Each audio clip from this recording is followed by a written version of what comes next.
Beneath the quiet hills and dusty villages of Malta lie some of the oldest stone structures on Earth, temples and underground chambers built thousands of years before the pyramids, by people who left no names, no written records, and no clear reason for their disappearance. Massive megaliths arranged with impossible precision, subterranean labyrinths carved by hand, burial circles filled with clues that refuse to agree with the timeline we think we understand. Who were these builders?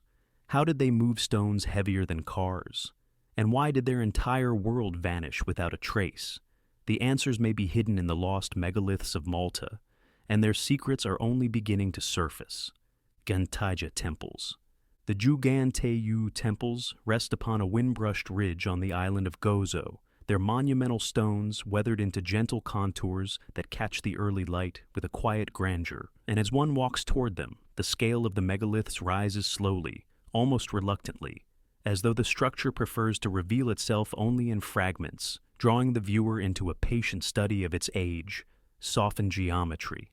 And it is this first impression, these towering limestone slabs arranged in curving forms older than nearly all known architecture, that invites the mind to settle into a slower rhythm, one shaped by a time when human communities left few written traces and expressed their intent through stone alone, leaving scholars to read meaning in the arrangement of apses, altars, and thresholds rather than in any preserved language. At first glance, the external wall seems almost haphazard, stones of irregular size stacked and braced together, but closer inspection reveals a deliberate shaping, with certain blocks positioned to guide the eye along a subtle ripple of curvature that would have formed a protective outer barrier around the inner chambers. And even this early feature hints at a community capable of mobilizing significant labor to carve, transport, and align megaliths that in some cases weigh dozens of tons, a logistical achievement that continues to raise questions about the techniques and coordination needed to move such massive forms across uneven terrain.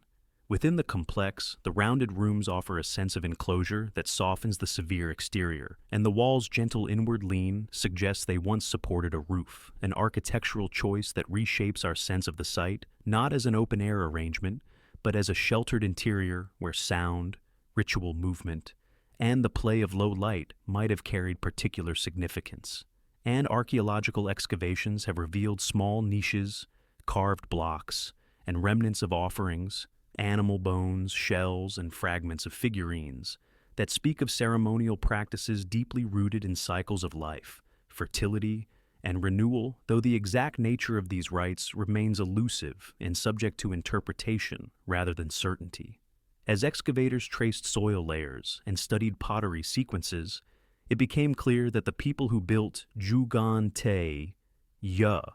were part of a long-lived tradition, stretching back centuries before the temple reached its final form. And yet, the settlement patterns associated with the builders appear surprisingly modest, as though the monumental effort devoted to these structures did not reflect a stratified society, but rather a communal one in which knowledge of quarrying, shaping, and building circulated among extended groups working with steady purpose across generations, though this inference is challenged by the fact that no written record survives to confirm whether such cooperation emerged from shared belief or from leadership that left no personal imprint. The massive upright referred to as the megalith facade demonstrates another layer of complexity, for its weathered surface, though heavily eroded, hints at deliberate smoothing, and the way it frames the entrance creates a threshold that archaeologists have long considered purposeful, perhaps marking a transition between the ordinary realm and a more sacred interior. But debates endure over whether the temple's plan was meant to evoke a symbolic body,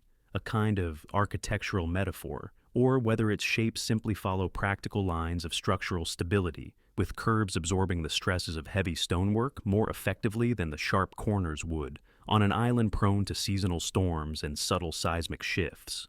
Radiocarbon analysis and comparison with nearby sites suggest the builders flourished during a long period of relative isolation, when contact with external cultures was limited and the island's communities developed unique architectural and artistic traditions. Yet even this narrative is complicated by similarities to other Mediterranean structures, whose timelines intersect in ways that raise questions about diffusion, innovation, and the movement of ideas across sea routes that may have been more active than once assumed. And it is this interplay between isolation and connection that continues to intrigue researchers, as the Ggantija Temples stand both as deeply local expressions and as part of a broader prehistoric conversation. Excavations in the 20th century uncovered tools of stone and antler that hint at the physical effort required to shape the megaliths.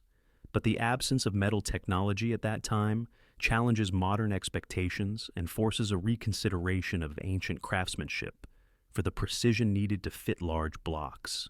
Together, and the endurance required to smooth surfaces with primitive tools imply a mastery developed through long practice. And yet, traces of abandonment appear in later layers, with signs that the site fell out of active use long before it collapsed naturally.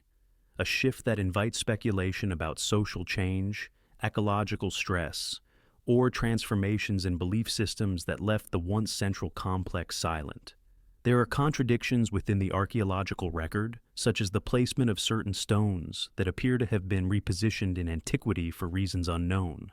and the uneven wear patterns that suggest periods of intensive activity followed by long pauses, all of which complicate neat timelines and resist easy explanations, encouraging instead a reading of the site as a living structure shaped by generations who modified, expanded, and repurposed it, according to needs we can only infer through fragments. The hypothesis that Ggantija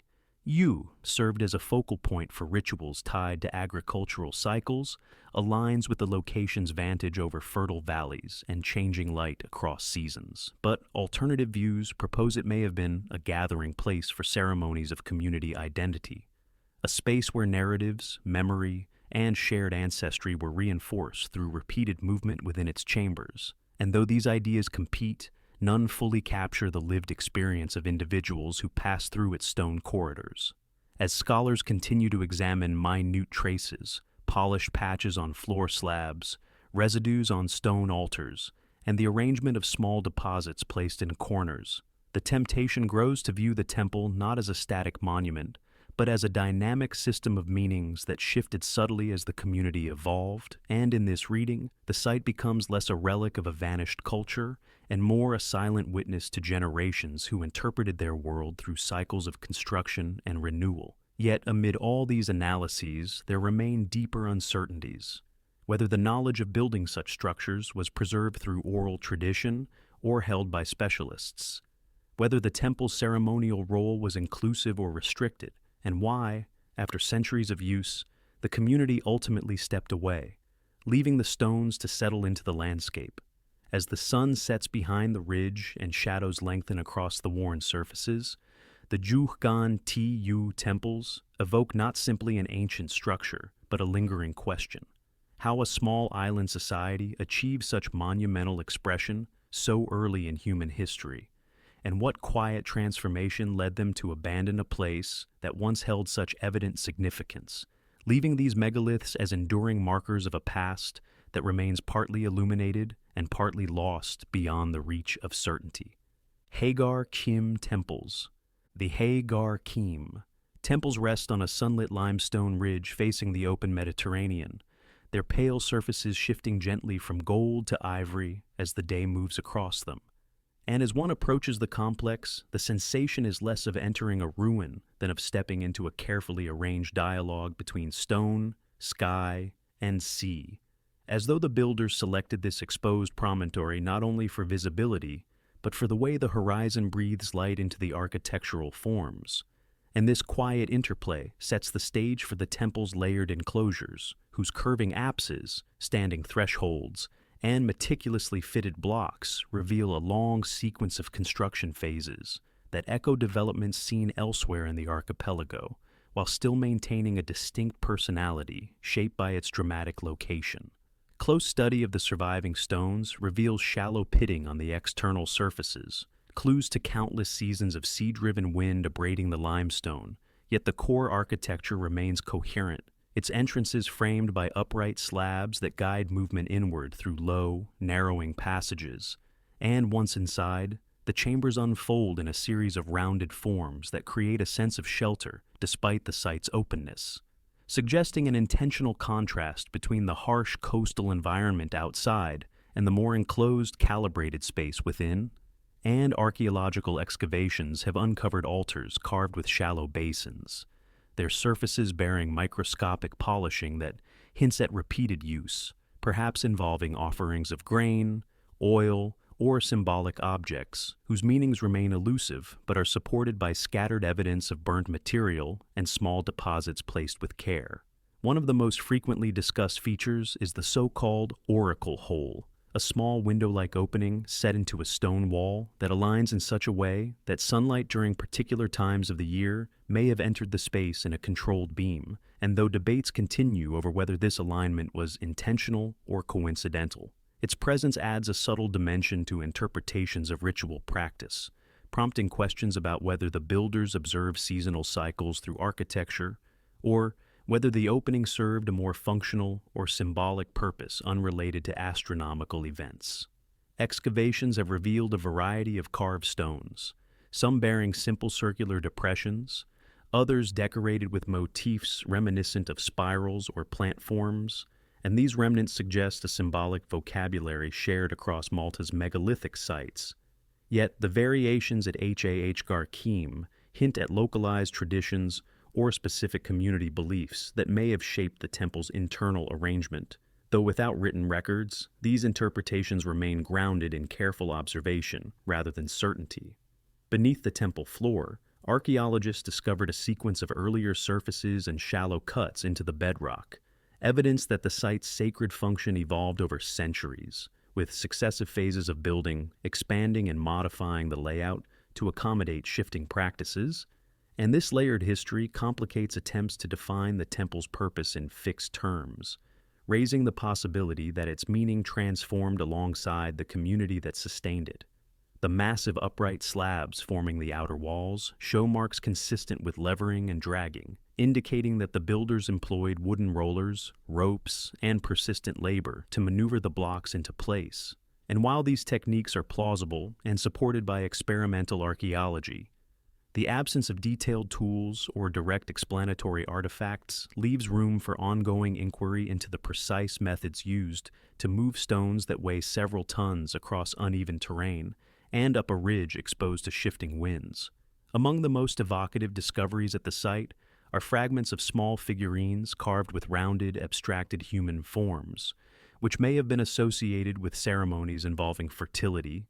community identity, or ancestral memory, though scholars remain cautious not to project modern assumptions onto ancient symbols. And the presence of these figures within the temple's stratigraphy suggests that certain rites might have invited participants to interact with objects imbued with shared meaning, their placement in niches or near altars indicating a deliberate arrangement that carried emotional or spiritual weight within the community. Geological studies of the temple's foundation reveal that the structure sits on a layer of soft, Globigerina limestone, prone to erosion yet workable enough for ancient builders to carve and shape with stone and bone tools, and this geological context shapes interpretations of the temple's long-term stability, as subtle shifts in the bedrock may have contributed to later structural settling, explaining why some stones lean at slight angles that reflect centuries of natural movement rather than errors in construction.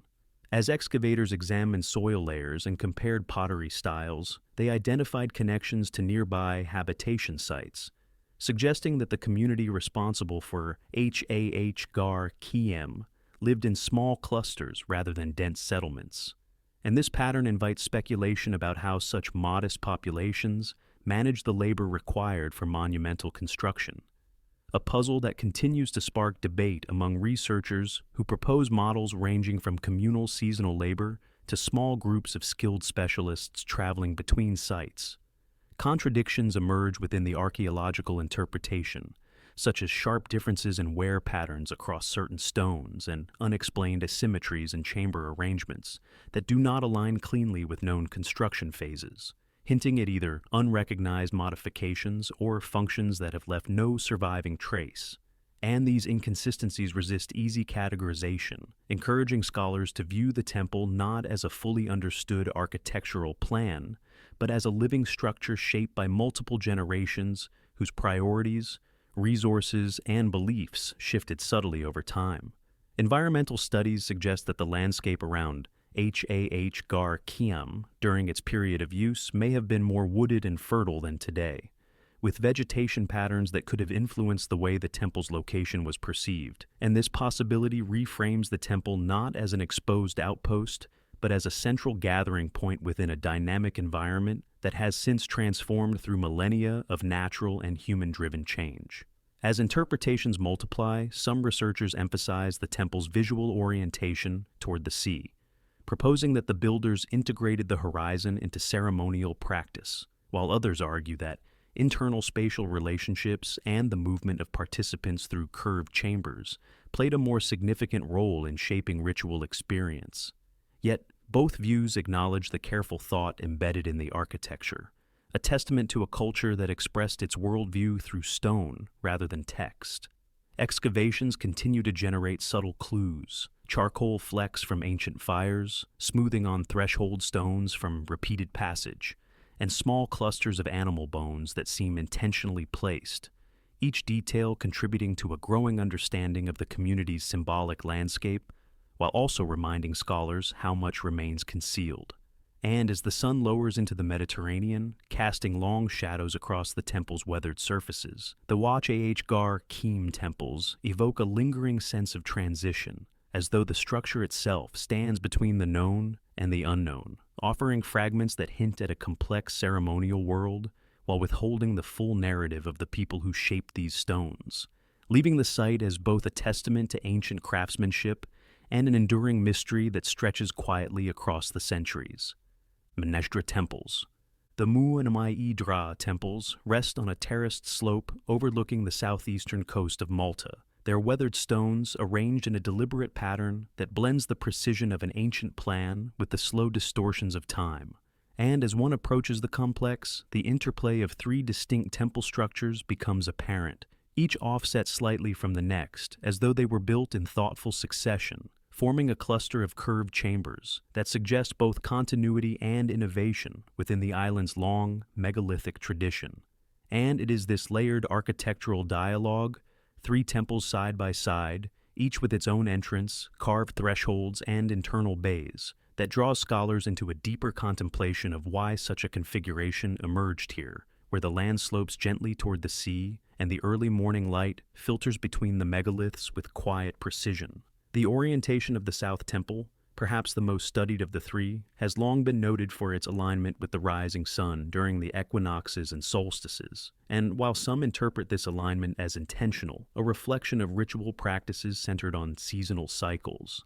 others caution that the structure's current form may not entirely preserve its original arrangement, as weathering, collapse, and ancient modifications complicate attempts to reconstruct precise astronomical functions. Yet the possibility of intentional alignment persists, supported by the narrow entrance doorway through which sunlight passes in a controlled beam on certain mornings, illuminating parts of the chamber in a way that suggests an interplay between architecture and celestial rhythm, even if the full meaning remains obscured by millennia of change. Excavations across the site have revealed carefully paved floors, upright orthostats, and a variety of architectural details, small niches, curved apses, and stone altars that mirror features seen at other Maltese megalithic structures, while also displaying subtle variations, such as differences in the thickness of wall slabs and the arrangement of inner bays, differences that may reflect evolving ceremonial practices or shifts in community priorities over time. In certain chambers, archaeologists uncovered traces of worked stone tools, pottery fragments, and small patches of compacted earth that seem to have been deliberately smoothed, suggesting repeated movement or ritual activity, while other areas contain depressions carved into stone surfaces whose purpose remains uncertain, possibly functioning as libation points, symbolic markers, or practical features related to the structure's construction. And these enigmatic details contribute to the sense that Mnajdra was not a static monument, but a dynamic space shaped by ongoing engagement throughout its long life. The varying sizes and weights of the megaliths indicate a sophisticated understanding of how to balance massive uprights with carefully shaped horizontal slabs. And though the exact methods used to move such heavy stones remain a subject of investigation, experimental archaeology has demonstrated that coordinated groups using wooden levers, ropes, and stone rollers could have achieved the necessary movements, a process that underscores the communal effort behind the complex's creation, while also raising questions about how such knowledge was transmitted across generations. Soil analysis around the site suggests that during the period of the temple's construction and use, the surrounding landscape may have supported terraces for cultivation, with views extending across a coastline that likely appeared similar to today's, though with subtle variations in vegetation and accessibility. And this environmental context helps frame interpretations of the temple as a gathering place for ceremonies tied to agricultural cycles, seasonal transitions, or local identity, even if the specific rituals remain difficult to reconstruct. Contradictions emerge in the archaeological record, such as inconsistencies in the wear patterns on floor slabs, sections of wall that seem to have been rebuilt in antiquity without clear purpose, and a puzzling distribution of small finds that does not align neatly with presumed ceremonial zones, suggesting that the site underwent phases of modification that either responded to structural needs or reflected shifts in ritual practice that have left no clear explanatory traces. Within the Middle Temple, the arrangement of apses and the presence of a central passageway create a sense of progression that may have guided participants through a sequence of ritual spaces, yet the lack of definitive symbolic markers means researchers must rely on comparisons with better preserved features at nearby sites to propose plausible interpretations, always with the understanding that such comparisons remain provisional. Geological studies of the megaliths indicate they were quarried from nearby sources of Globigerina limestone, a relatively soft material when freshly exposed, but capable of hardening over time. And this property may have facilitated the carving of intricate details that have since eroded under centuries of exposure, leaving behind softened contours that hint at but no longer fully reveal the original craftsmanship. Excavations beneath certain floor sections uncovered earlier layers of compacted earth and small stone arrangements that predate the main construction phases, suggesting that the location held significance even before the temples were erected. A clue that deepens the mystery of why this particular slope became a focal point for such sustained architectural investment. Pottery fragments found within the site's stratigraphy reflect stylistic changes over centuries, providing insights into the community's evolving cultural expressions. Yet the absence of substantial domestic structures nearby complicates efforts to map settlement patterns that would clarify whether the temple served a localized population or functioned as a gathering place for multiple groups across the region. Some archaeologists propose that the tripartite layout reflects periods of expansion, with each temple representing a phase of growth or renewed communal effort, while others suggest that the three structures may have served different ceremonial purposes simultaneously. Though without textual evidence, such interpretations remain grounded in spatial analysis rather than definitive historical accounts. As with other Maltese megalithic sites, the absence of burials within the main chambers raises questions about whether the complex functioned primarily as a ceremonial center rather than a funerary one, though nearby caves and smaller structures with human remains complicate any strict division between ritual and burial practices within the broader prehistoric landscape. Over time, the site experienced natural degradation, ancient collapse events, and possible episodes of disuse, leaving archaeologists to piece together a narrative from fragmentary evidence that only partially survives the passage of millennia. And as the day wanes and the low sun catches the edges of the megaliths, casting long shadows across the paved floors, the three temples of Mnajdra evoke a lingering tension between knowledge and uncertainty,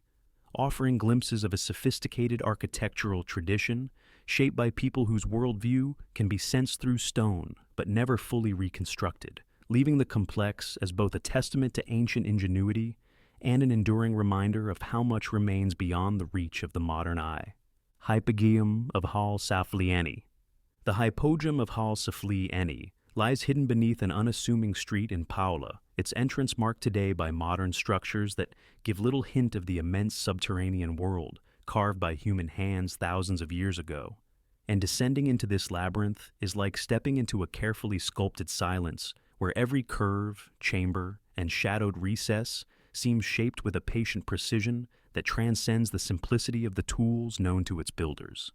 And as the narrow passage leads downward, the air cools and the light softens, revealing a descending sequence of chambers carved from the island's soft limestone, their surfaces smooth to a degree that suggests deliberate shaping for purposes beyond mere practicality,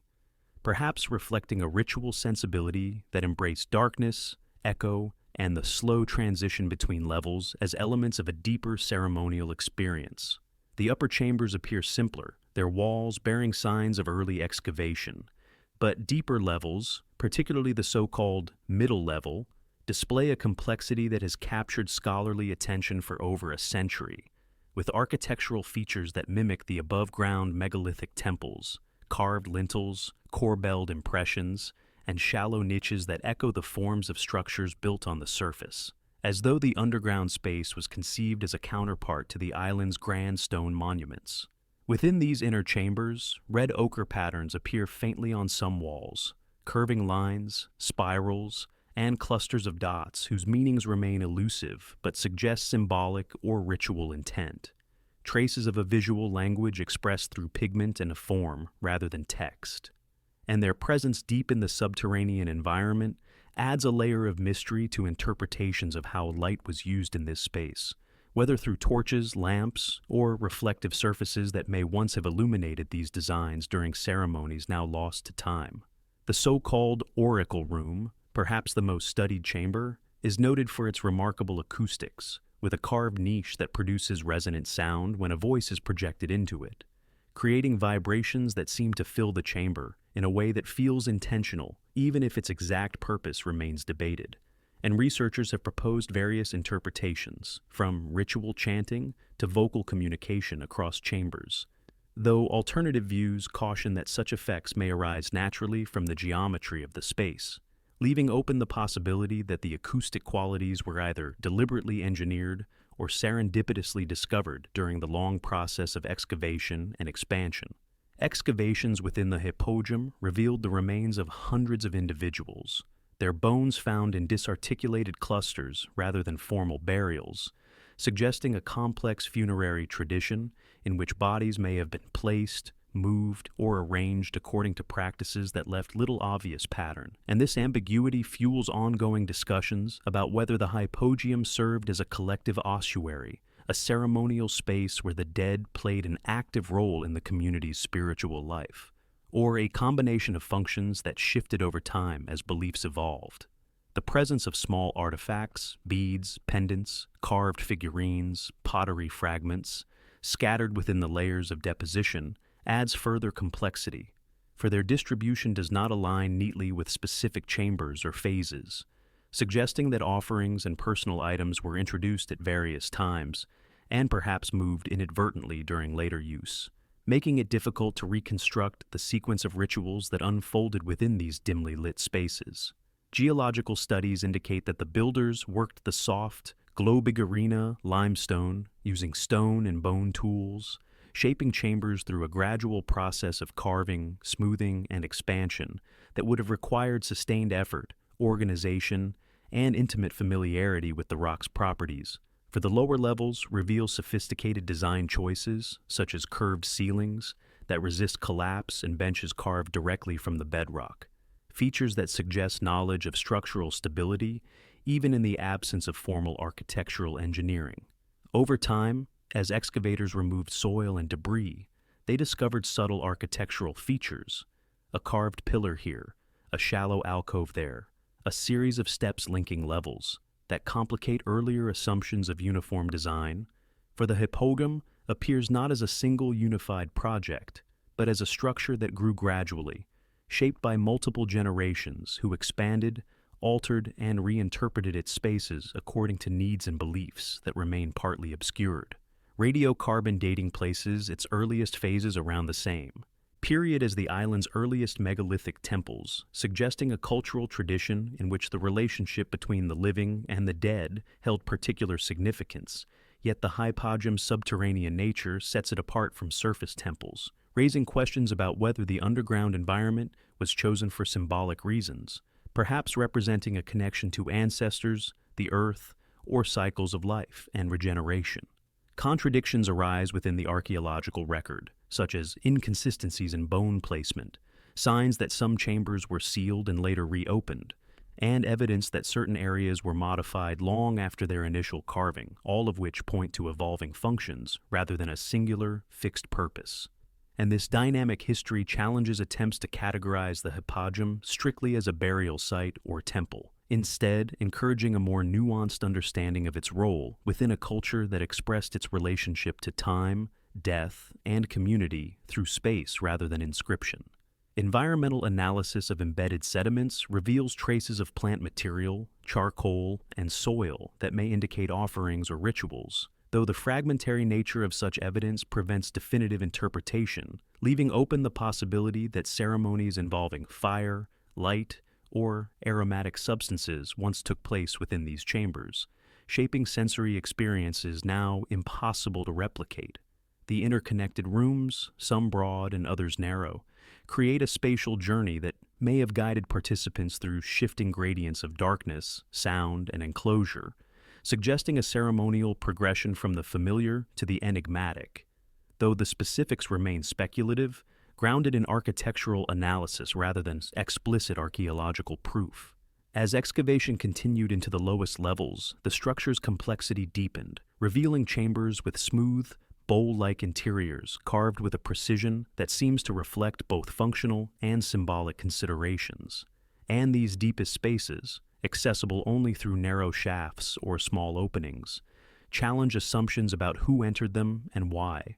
with some proposing restricted ceremonial access and others suggesting practical concerns related to burial management. Over the millennia, natural processes led to partial filling, collapse, and the subtle shifting of certain walls, yet the Hypogeum remains remarkably well preserved, its inner chambers still bearing the marks of ancient hands that carved and shaped the stone in near total darkness. And as one stands within the central chambers, where light from a small lamp reveals the muted red ochre designs and the faint contours of carved architectural motifs, the Hypogeum of Ħal Saflieni offers not merely a glimpse into prehistoric craftsmanship, but an enduring riddle, a space simultaneously intimate and vast, practical and symbolic, whose layered history invites reflection on how an ancient community understood its place within the world, and chose to express that understanding through a subterranean sanctuary that remains one of the most enigmatic monuments of the ancient Mediterranean, Tarxien Temples. The Tarxien Temples lie in a sheltered hollow of southeastern Malta, their stone curves rising gently from the earth like the softened outlines of memories long since detached from the people who shaped them. And as one approaches the complex, the arrangement of interlocking chambers reveals itself gradually, a blend of monumental ambition and intimate detail that distinguishes this site as one of the most intricate expressions of the island's prehistoric tradition. And the impression deepens as the eye follows the sweeping lines of the outer walls, which lean inward in a subtle gesture of containment, embracing a series of apses, altars, and carved reliefs that offer some of the clearest, but still incomplete, glimpses into the symbolic world of the ancient builders. The ground-level reliefs depicting animals, including a stylized bull, and possible representations of pigs and goats, suggest an environment in which ritual, agriculture, and daily life intersected, though the precise role these carvings played remains debated, for their placement on the inner walls hints at symbolic importance, while their style raises questions about whether they conveyed mythic stories, seasonal cycles, or aspects of communal identity no longer accessible to modern interpretation. And these carved forms, softened by time, yet still recognizable, stand as rare survivors of an artistic vocabulary, otherwise expressed through architecture and scattered figurines. Excavations uncovered complex pavement patterns of large limestone slabs, fitted with an expertise that suggests consistent building practices passed through generations. Yet, Variations in masonry style indicate multiple construction phases that may reflect shifting ceremonial needs or evolving social structures, and this layered history complicates attempts to reconstruct the temple's original appearance, especially in areas where collapse, ancient rebuilding, and later disturbances have obscured the underlying sequence. Within the central chambers, the presence of carved stone screens and slightly elevated platforms implies spaces designed for movement patterns, guided by ritual significance, possibly restricting access or controlling visibility in ways intended to heighten symbolic experience, though such interpretations rely largely on comparisons with other sites rather than direct evidence. And small niches carved into wall slabs suggest places where offerings or symbolic objects may have been placed, remnants of traditions whose meaning must be inferred through often fragmentary archaeological traces. One of the most striking features discovered at Tarxien was the large stone statue fragments, massive legs and lower torso, of what may once have been a monumental anthropomorphic figure, whose original height remains uncertain, but whose scale suggests a presence meant to evoke powerful, perhaps protective, symbolism. And while the identity or purpose of this statue remains unknown, its discovery adds a dimension of grandeur to the temple's conceptual world,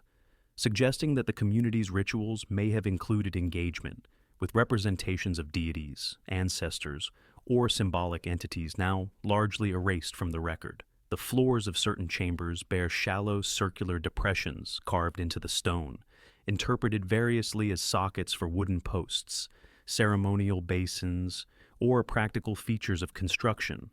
Yet no interpretation fully accounts for their irregular distribution or variation in depth,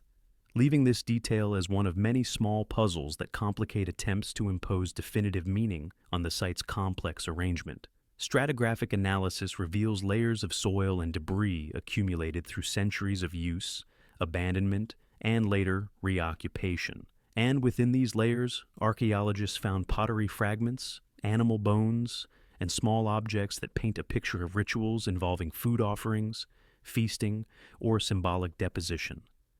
Though the lack of written records prevents certainty about the emotional or spiritual context in which these activities took place, geological studies of the limestone indicate that the builders selected stone with care, choosing blocks whose grain and texture were suited to carving and structural function, and the presence of worked surfaces with subtle curvature suggests a sophisticated understanding of how to create smooth transitions between architectural elements, an understanding that appears almost intuitive, developed through repeated engagement with the landscape's materials rather than formal engineering principles. Contradictions in the site's layout, such as abrupt transitions between chambers, asymmetrical apses, and walls that seem to have been reshaped in antiquity, hint at interventions that occurred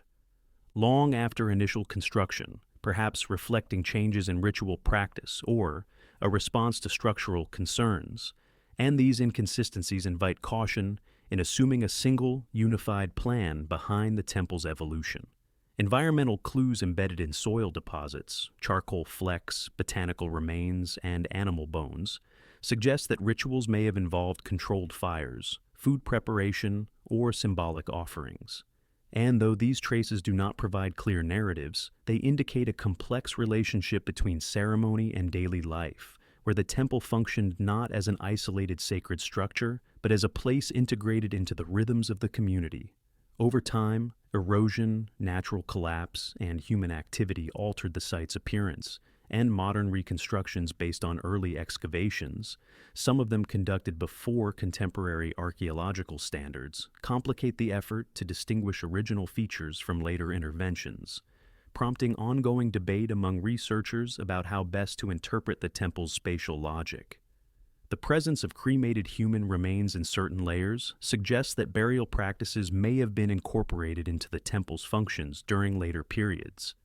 though whether this represented a shift in symbolic meaning or a practical adaptation remains uncertain, adding another layer of ambiguity to the site's already complex history.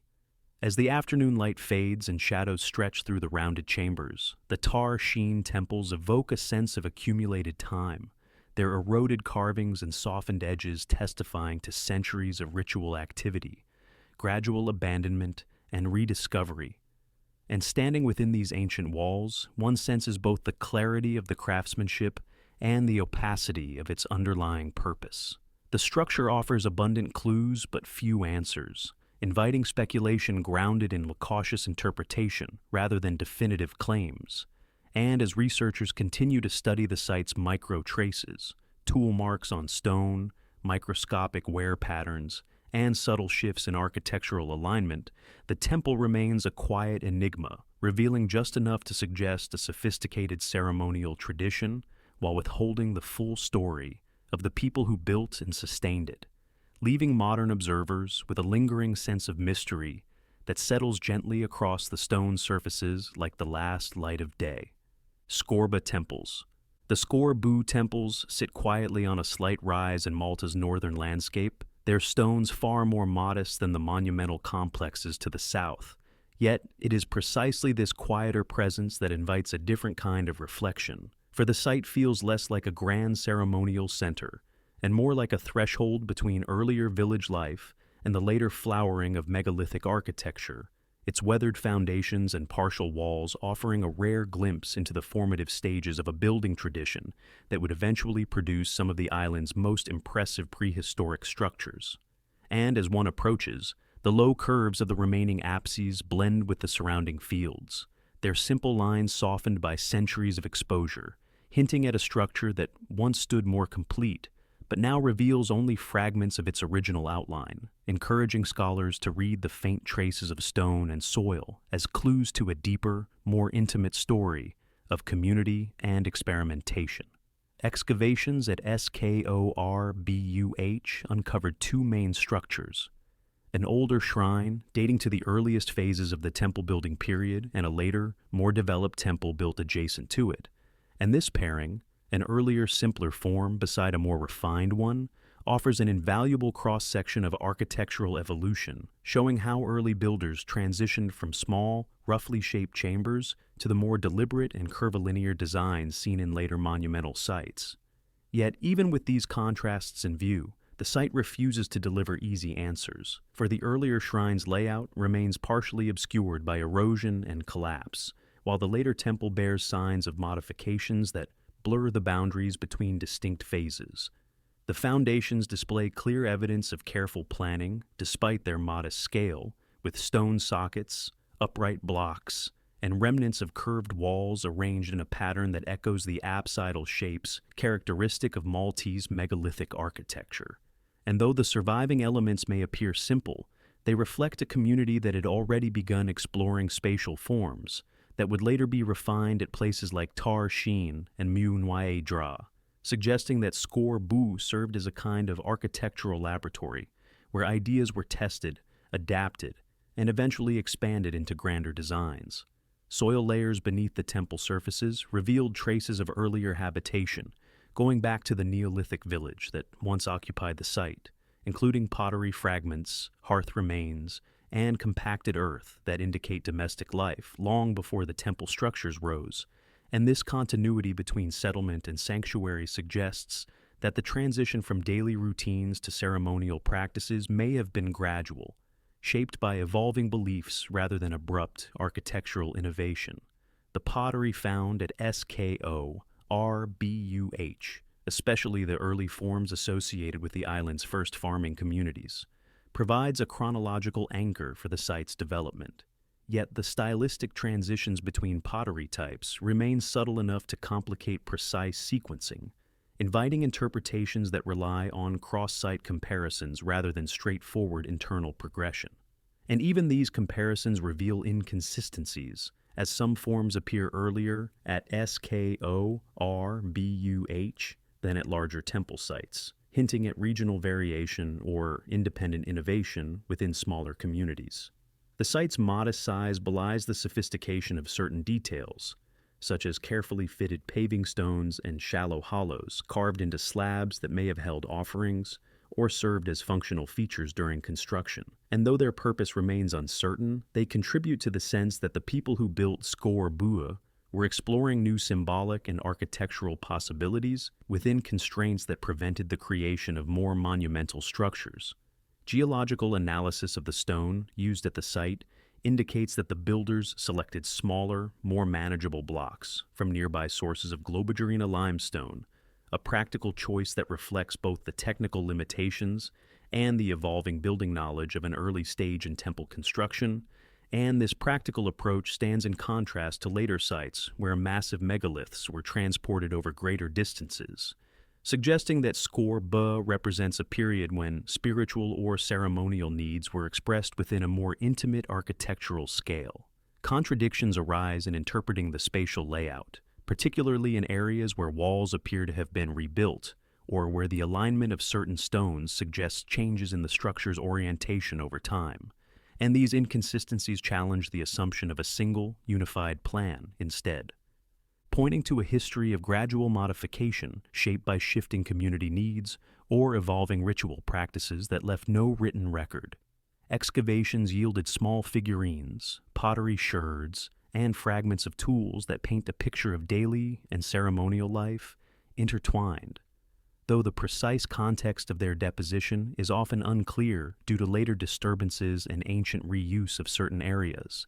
leaving open the question of whether these artifacts represent deliberate offerings, remnants of habitation, or materials displaced during rebuilding phases. The presence of domestic remnants beneath the temple layers further complicates interpretations of Skorbuh, suggesting that the site may have held long-standing significance within the community, possibly serving as a place where everyday life gradually intertwined with ritual practice until the distinction between the two became blurred, reflecting a worldview in which sacred and domestic spaces overlapped more fluidly than in later periods. As scholars attempt to reconstruct the temple's appearance, they must contend with the fact that much of the original structure has been lost, its upper walls, roofing materials, and external features eroded by time, leaving only the lowest courses of stone and occasional depressions where uprights once stood. And this scarcity of surviving architecture forces a reliance on inference drawn from better preserved sites, though such comparisons risk imposing forms that may not reflect Skorbuh's original, perhaps more experimental design. Environmental studies suggest that during the temple's period of use, the surrounding landscape may have been more wooded and fertile,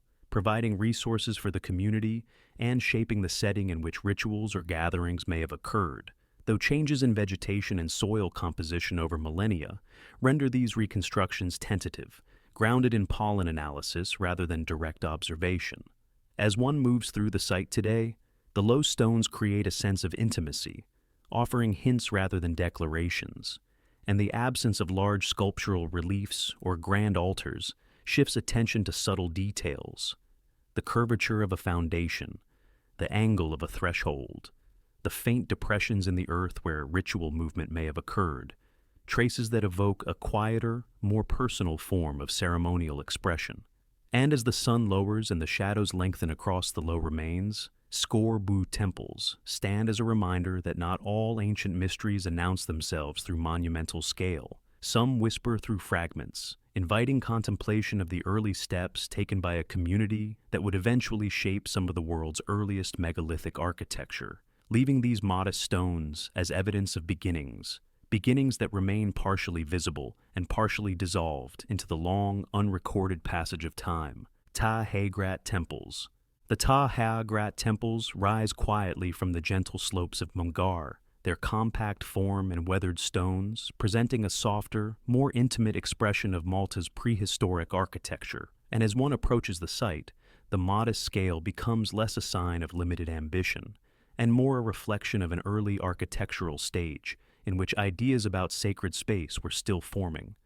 gradually evolving toward the monumental complexes that would come later across the island. And this first impression, of a small temple rooted in a village landscape, invites a contemplation of how ritual and daily life may once have blended seamlessly, for the surroundings suggest a community where the sacred was not isolated from habitation, but woven into its rhythms, with the temple serving as both a symbolic anchor and a practical gathering place for ceremonies whose details have long since faded. The structure is composed of two main temples, the larger of which is among the earliest megalithic shrine forms in Malta, its simple layout defined by an oval forecourt, leading into a rounded chamber framed by upright stones and curved walls. And though the exterior lacks the commanding presence of larger sites like Tarxien or Mnajdra, close inspection reveals careful shaping of the limestone, with smooth surfaces, subtle alignments, and small niches that suggest deliberate attention to the way participants moved through the space, perhaps signaling ritual pathways now obscured by time. Excavations uncovered pottery fragments from some of Malta's earliest farming communities, linking the site to a long tradition of settlement in the region, and these shards, decorated with simple incised lines and geometric forms, offer glimpses of a culture experimenting with identity, symbolism, and the early expressions of belief that would later manifest in more elaborate temple forms. Yet the exact relationship between daily village life and ceremonial practice remains difficult to define, for the archaeological record is sparse, leaving only hints of how the temple's construction may have reflected social organization, seasonal events, or communal gatherings. The entrance to the larger temple features a pair of upright stones forming a narrow threshold, and as one steps through it, the interior's rounded geometry becomes apparent, its curved walls suggesting an architectural language oriented toward enclosure and inward focus rather than upward extension. And this inwardness evokes theories that early Maltese temples may have been partly roofed, their interiors dim and quiet, reinforcing a sense of transition from the bright world outside to a more contemplative realm within. Small altars and carved stone features discovered within the chambers hint at ritual activity, though their specific purposes remain unknown, and the presence of shallow depressions, smooth surfaces, and compacted soil suggests repeated movement and use, evidence of ceremonies that left no explicit record but shaped the site's material traces through centuries of practice. Geological analysis reveals that the builders selected local limestone, likely quarried from nearby outcrops, its workable texture enabling them to carve rounded forms with relatively simple tools. And though the stones are smaller than at later sites, their arrangement displays a familiarity with structural stability, as the builders leaned walls inward and shaped blocks to fit snugly into curving lines that would support the weight of additional courses or roofing materials now long vanished. Contradictions arise in the architectural sequence. Certain stones appear reused from earlier structures. Some alignments do not match typical temple patterns, and a few features remain difficult to interpret within the broader chronology of the site,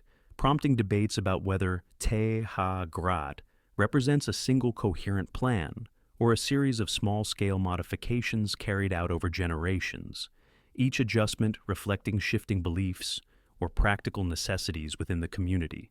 Soil layers beneath the temple reveal earlier activity, including hearth remains and domestic refuse, suggesting that the site may have held significance even before the temple was constructed, and this continuity of use adds depth to the narrative of how sacred space emerged gradually from everyday contexts, perhaps evolving from repeated gatherings, communal storytelling, or seasonal rituals that eventually crystallized into more formalized structures. Nearby habitation evidence, including pottery and stone tools, implies that the temple was part of a small but stable settlement,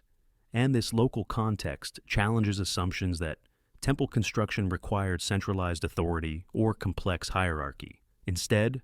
the modest scale of Hagrat suggests that early ritual architecture may have been driven by communal cooperation, with knowledge of stone shaping, alignment, and spatial arrangement circulating among families rather than being controlled by elite specialists. The smaller of the two temples, built adjacent to the larger one, displays a slightly more refined layout, hinting at architectural evolution within the community,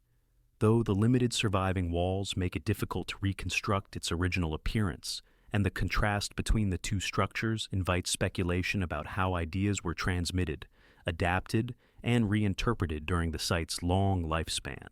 While no grand statues or elaborate carved motifs survive at Hagrat, the simplicity itself becomes a key to understanding its place within Malta's prehistoric sequence. Here, architecture is reduced to essential forms, curves, thresholds, upright stones, shaped with deliberate intent, but without the intricate decorations that appear in later sites. and this purity of form allows researchers to study early temple principles unfiltered by later complexity. Environmental analysis suggests that during the temple's active use, the surrounding landscape may have supported patches of woodland, cultivated fields, and small clusters of dwellings, and this rural setting would have shaped the community's relationship to the site, reinforcing its role not as a remote or monumental sanctuary, but as a local center of shared identity, ceremony, and memory.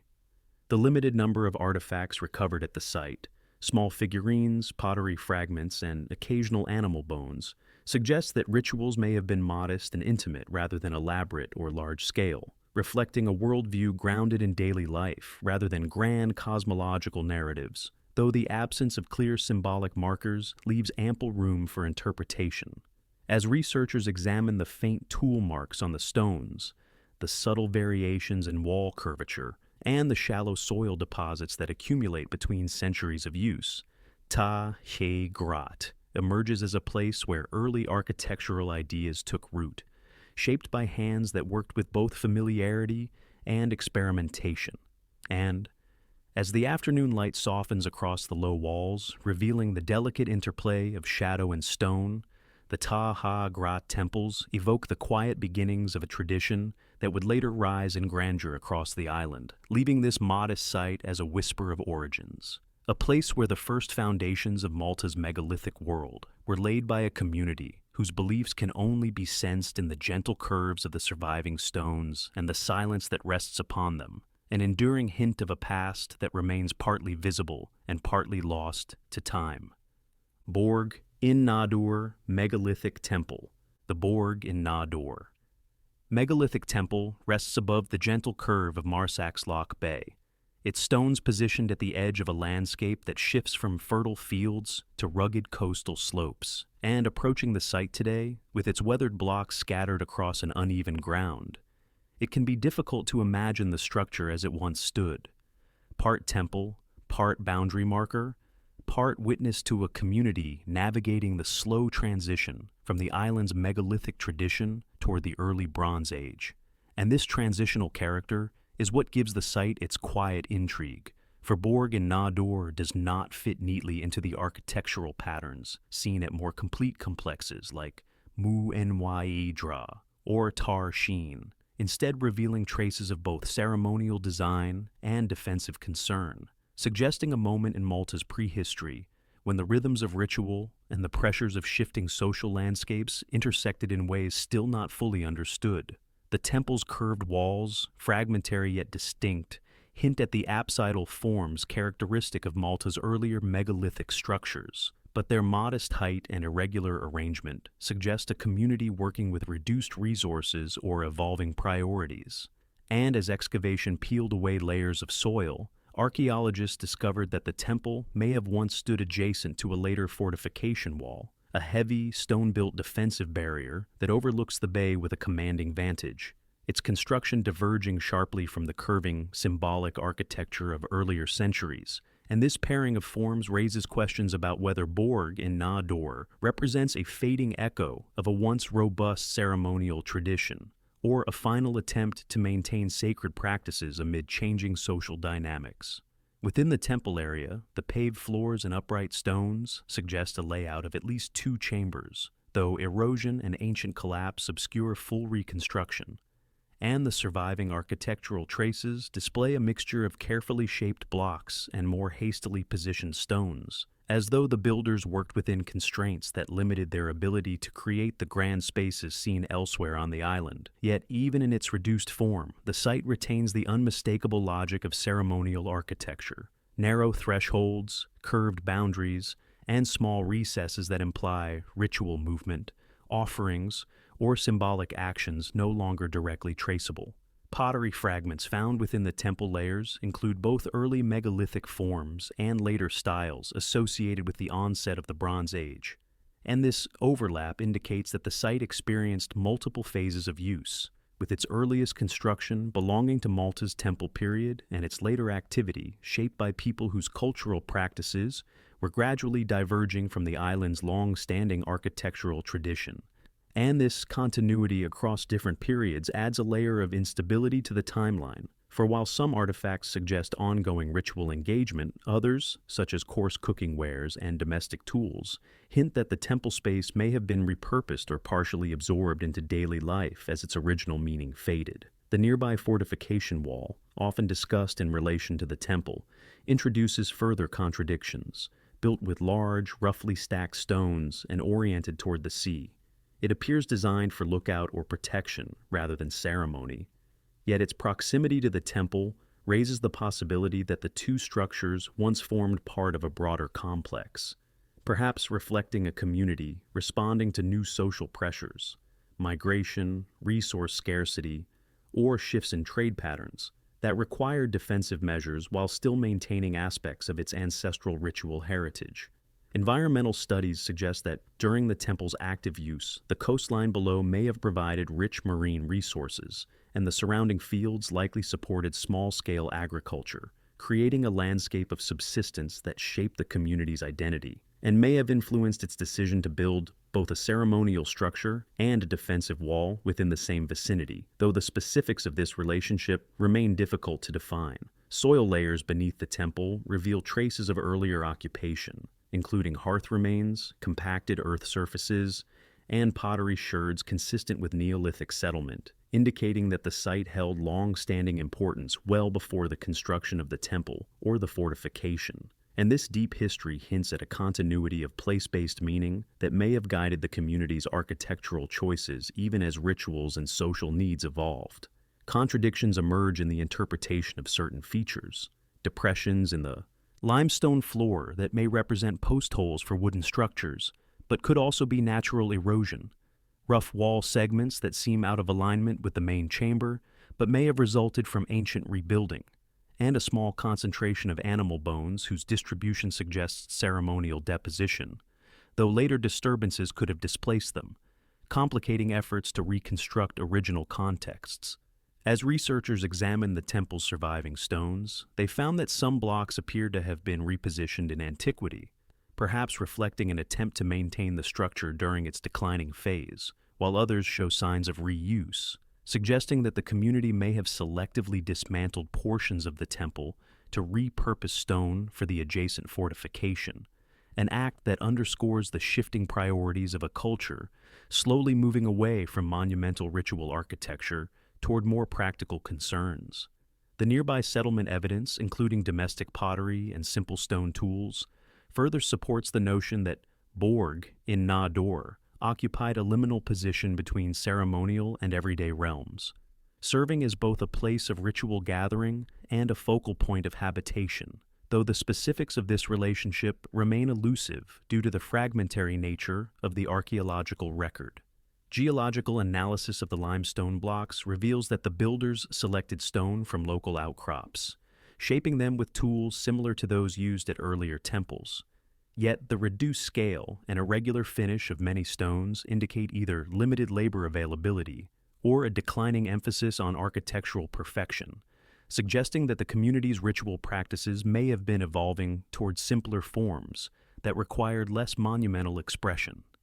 As the afternoon light spreads across the low walls and casts elongated shadows along the ridge, the Borg, in-Nadur Megalithic Temple, feels like a place caught between eras. Its softened stones bearing the marks of an older ceremonial language, its proximity to a later fortification hinting at new concerns, and its scattered artifacts reflecting a community navigating changes in belief, identity, and environment. And in this layered silence, where temple foundations, defensive walls, and domestic traces converge, the site offers a rare glimpse into a moment of transition, revealing how an ancient culture slowly reshaped its relationship to ritual and landscape, leaving behind a structure that is both familiar and enigmatic, neither fully temple nor fully fort, but a quiet reminder of how societies evolve, adapt, and eventually fade, carrying their meanings into the deep, unrecorded folds of time. Xagħra Stone Circle. The Xagħra stone circle lies gently beneath the surface of Gozo, hidden for centuries until careful excavation revealed the faint ring of stones and the deeper subterranean chambers that once formed one of the island's most enigmatic prehistoric complexes. And as one approaches the restored outline today, The simplicity of the circle above ground belies the intricate world that once existed beneath it. A world of human remains, carved stones, and carefully shaped voids that invites a slower, more contemplative understanding of how this community related to death, ancestry, and the unseen forces that shaped their lives. The surviving perimeter stones form a broken ring, weathered by time, but positioned with deliberate spacing that suggests a ceremonial boundary, a threshold through which ancient participants may have passed before descending into the chambers below. And it is this interplay between surface and depth that defines the circle's unique archaeological and symbolic character. For, unlike Malta's grand megalithic temples, which rise outward in sweeping curves, the Xagħra stone circle draws one inward, inviting reflection on a cultural tradition that expressed its most profound rituals not in monumental above-ground architecture, but in intimate subterranean spaces carved into the island's limestone bedrock. Excavations revealed that the circle once marked the entrance to an underground funerary complex where bodies were placed, rearranged, and deposited over generations, their bones discovered in disarticulated clusters that suggest rituals of secondary burial. And within these chambers, archaeologists found stone blocks with faint carvings, small niches that may have held offerings, and narrow passages that required participants to crawl or stoop, shaping the journey into a physical and symbolic descent that likely held deep meaning for the community. The chambers themselves vary in size and orientation, some rounded like the apses of surface temples, others more irregular, as though expanded gradually over time by different hands responding to different needs or beliefs. And this architectural variability complicates attempts to reconstruct a single purpose or plan behind the complex, suggesting instead an evolving space tied to long-term ceremonial use rather than a fixed architectural blueprint. Among the most intriguing discoveries were small stone slabs engraved with simple motifs, parallel lines, shallow hollows, and faint spirals, interpretable as symbolic markers or practical guides for arranging human remains.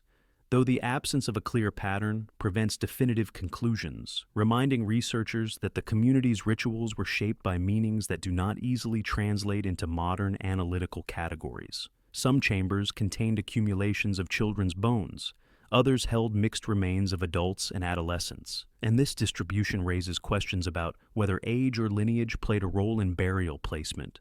or whether the community's funerary practices emphasized collective ancestry over individual identity, an interpretation supported by the absence of grave goods that might distinguish personal status. Soil deposits within the chambers included traces of charcoal, animal bones, and fragments of pottery, suggesting that offerings or small-scale rituals may have accompanied certain burial phases, though the sporadic distribution of these materials points to practices that varied across time, shaped by circumstances and beliefs that evolved alongside the community's changing relationship with the site. Geological studies of the subterranean chambers indicate that they were carved with stone and bone tools, gradually hollowed out through repeated cycles of scraping, shaping, and smoothing, and the marks left by this process remain visible in certain areas where erosion has not obscured them, providing glimpses of the labor and patience required to create spaces that, once completed, held the remains of hundreds of individuals. The process of cutting chambers into the bedrock would have required knowledge of how limestone fractures, how it maintains structural integrity, and how to create ceilings that would resist collapse. And this knowledge reflects a sophisticated, experience-based understanding of geological properties that the community likely developed over generations. Contradictions appear in the archaeological record. Certain chambers show signs of collapse and later rebuilding, while others include stones that seem out of place, possibly indicating that the complex was expanded or modified over centuries in ways that are no longer fully traceable. And some burial layers appear to lack the careful arrangement seen in others, raising questions about whether the site's symbolic importance fluctuated over time, or whether later use was shaped by pressures, resource scarcity, population change, environmental shifts that altered long-standing traditions. The circle's position on a slightly elevated area of Gozo, with views that once stretched across open fields, suggests that the surrounding landscape may have played a role in shaping the site's symbolic meaning, perhaps functioning as a gathering place for rituals tied to seasonal transitions, community memory, or ancestral veneration, though such interpretations remain tentative and grounded in the spatial relationship between the circle and the subterranean spaces rather than in explicit archaeological evidence. Excavation records from earlier centuries complicate modern interpretations, as some areas were disturbed before contemporary standards were applied, and this early interference has left gaps in the sequence of remains, pottery, and soil layers, forcing modern researchers to reconstruct the site's history through partial evidence and cautious inference. Yet, even with these uncertainties, the Xagħra stone circle offers a rare window into a community that devoted remarkable effort to building and maintaining a collective burial space, one that reflects a worldview in which death was not a boundary but an ongoing relationship between the living and the dead, mediated through architecture, ritual, and the slow accumulation of ancestral presence. As the afternoon light settles across the surface stones, casting soft shadows that echo the curvature of the ancient boundary, the circle seems to hover between visibility and erasure, its modest outline belying the depth of human experience preserved beneath it. And standing at the edge of this once sacred threshold, where stone meets soil and memory dissolves into unspoken meanings, one senses how the Xagħra stone circle remains both a monument and a mystery, an enduring testament to a community that shaped the earth to honor its dead, leaving behind a quiet signature of belief etched into the island's bedrock, faint but persistent across the long span of unrecorded time. Hal Tarxien Catacombs. The Hal Tarxien Catacombs extend beneath the surface of a quiet district in southern Malta, their carved chambers forming a subdued labyrinth where the architecture of late antiquity intersects with layers of earlier cultural memory. And stepping into this subterranean world, one immediately senses how the cool air, low ceilings, and softly curving passageways create a mood distinct from the island's prehistoric temples, yet shaped by the same enduring tradition of carving meaning directly into stone. And as one moves deeper into the catacombs, the interplay of narrow corridors and wider burial chambers becomes a gentle progression through spaces designed for both practicality and reverence, each alcove and shelf reflecting the community's evolving relationship with burial, commemoration, and the rituals of remembrance. The carved loculi, narrow burial shelves cut into the walls, appear in rows that follow the natural contours of the limestone, their varying sizes suggesting accommodations for individuals of different ages, while the presence of arched niches, recessed benches, and occasional carved pillars indicates a structured organization of space in which gatherings, prayers, or communal rituals may have occurred, though the specifics of such practices remain uncertain due to the sparse surviving evidence. Unlike the island's Neolithic subterranean structures, the catacombs include architectural elements characteristic of late Roman and early Christian burial sites,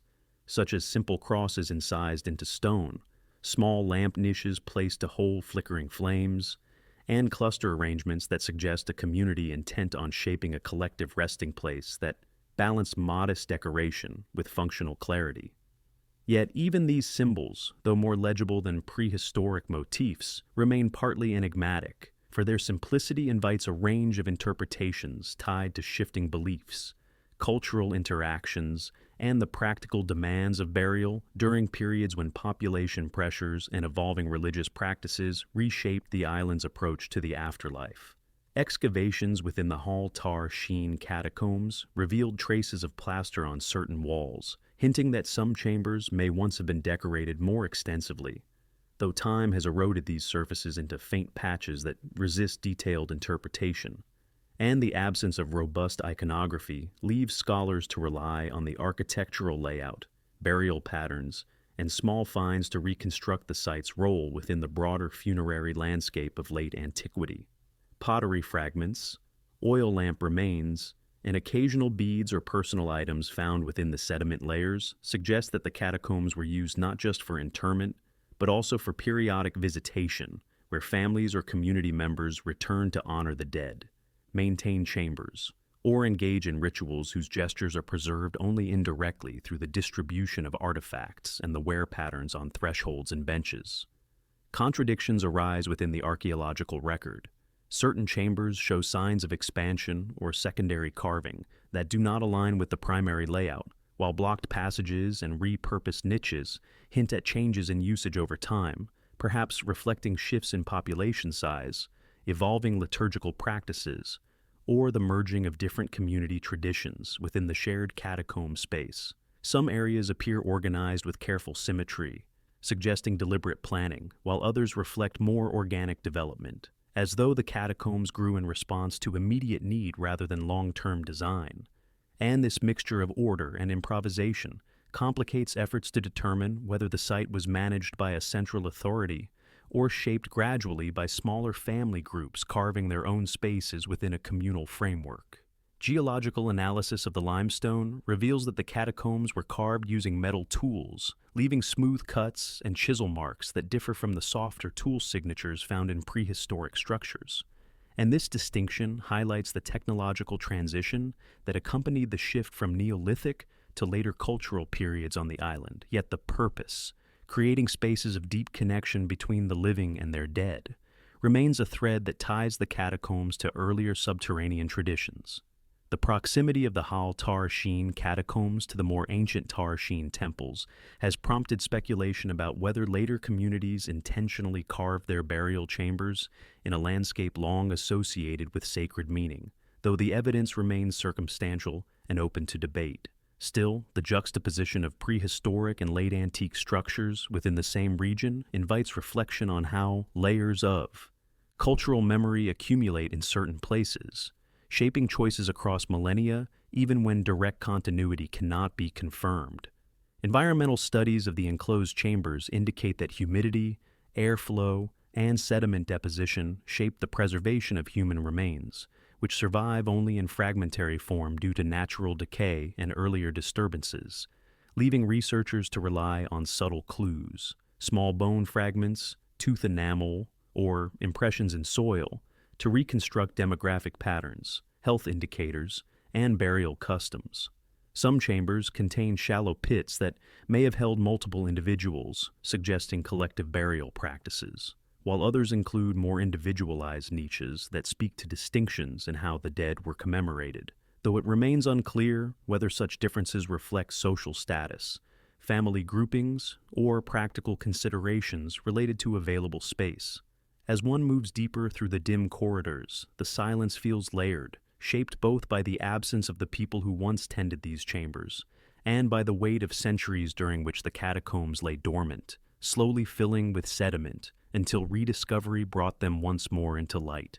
And the soft illumination used today reveals the gentle curvature of carved alcoves, the faint outlines of tool marks, and the subtle transitions between chambers that together evoke a sense of continuity without clarifying the full narrative of how the site evolved. The Hal Tarxien.